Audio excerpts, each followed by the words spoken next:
Income tax standard deduction के साथ 12.75 लाख की कर योग्य आय पर कोई टैक्स नहीं। वेतनभोगी लोगों के लिए ऐलान बजट 2025 से 26 लेटेस्ट न्यूज इन हिंदी। वित्त मंत्री निर्मला सीतारमण ने मध्यम वर्ग को बड़ी राहत दे दी है। अब 12 लाख रुपए तक की आमदनी आयकर के दायरे से बाहर होगी। आयकर पर वित्त मंत्री के ऐलानों के बारे में यहां जानें। वित्त मंत्री निर्मला सीतारमण ने मध्यम वर्ग को बड़ी राहत दे दी है। अब 12 लाख रुपए तक की आमदनी आयकर के दायरे से बाहर होगी। वित्त मंत्री ने प्रत्यक्ष कर पर बजट में कहा कि नए आयकर विधेयक में न्याय की भावना को प्रमुखता दी जाएगी। वित्त मंत्री ने कहा कि 12 लाख रुपए तक की आमदनी पर अब कोई आयकर नहीं लगेगा। इसमें जब स्टैंडर्ड डिडक्शन भी जोड़ देंगे तो वेतनभोगी लोगों के लिए 12.75 लाख रुपए की करयोग्य आय पर कोई टैक्स नहीं लगेगा। वित्त मंत्री ने कहा है कि इस फैसले से मध्यम वर्ग पर करों को काफी हद तक कम करने में मदद मिलेगी। उनके पास अधिक पैसा छोड़ने, घरेलू खपत, बचत और निवेश बढ़ाने का मौका होगा। वित्त मंत्री ने ऐलान किया है सभी करदाताओं को लाभ पहुंचाने के लिए आयकर स्लैब और दरों में बदलाव किया जा रहा है। वित्त मंत्री ने कहा है कि नई कर व्यवस्था के तहत 12 लाख की आय तक शून्य आयकर लगेगा। मध्यम वर्ग पर सरकार ने विशेष ध्यान दिया है और व्यक्तिगत आयकर प्रणाली में सुधार किया है। टीडीएस पर वित्त मंत्री ने क्या ऐलान किया?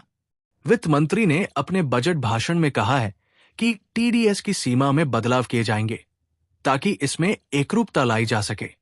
वरिष्ठ नागरिकों के लिए टीडीएस में छूट की सीमा को 50,000 से बढ़ाकर 1 लाख रुपए किया जाएगा। किराए से होने वाली आमदनी पर टीडीएस में छूट की सीमा को बढ़ाकर 6 लाख रुपए किया जाएगा। वित्त मंत्री के अनुसार नॉन पेन मामलों में उच्च टीडीएस के प्रावधान लागू रहेंगे।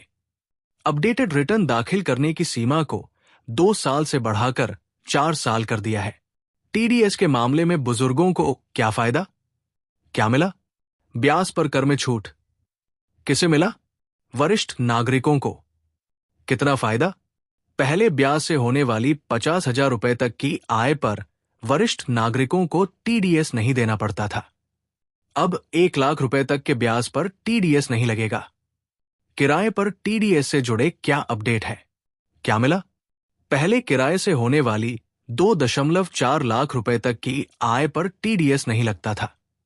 अब किराए से 6 लाख रुपए तक की आमदनी पर टीडीएस नहीं लगेगा। किसे फायदा? छोटे करदाताओं को, जिन्हें छोटे अंशों में किराया आय के तौर पर प्राप्त होता है। पहले बजट में कितनी आय टैक्स फ्री थी? वित्त मंत्री के बजट 2024 के अनुसार पहले किसी करदाता की सालाना आय 7,75,000 रुपए तो स्टैंडर्ड डिडक्शन के 75,000 रुपए घटाने के बाद उसकी आमदनी 7 लाख रुपए सालाना हो जाती थी। ऐसे में उसे कोई टैक्स नहीं देना पड़ता था।